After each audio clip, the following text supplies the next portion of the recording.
The Maverick have pull out him here this evening. See that? Again, because of this never-ending Leon Bailey, JFF, Craig Butler, Kyle Butler saga. Trust me. If we talk about it one more time, we talk about it.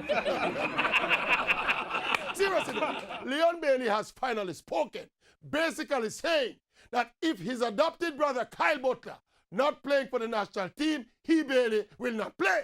So the thing moved on from Kyle Butler should get invited to Kyle Butler must play. That for me is crossing the line.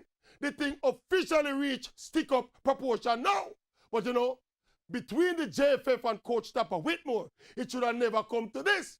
This whole hullabaloo with Bailey and Craig Butler was always about Kyle Butler getting into the national team. And I still can't see why Jamaica cannot invite Kyle Butler, put him on the pitch with Leon Bailey, see if them really have this telepathic understanding. If it works and the assists and the goals start to flow between them, well, everybody would win, including Jamaica.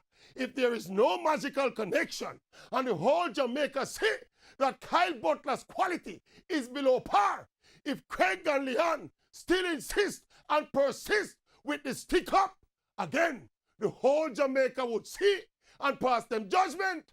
Either way, let the chips fall where they may, and the Jamaica football move on from there. But nobody now budge. Leon now play without Kyle, and the JFF now bow. And not for the first time, the nation's football is being crippled by enlarged egos. While the Maverick are losing here, see, this is just calling the Maverick to use every straw here, man. Me pull out me here, man, see that?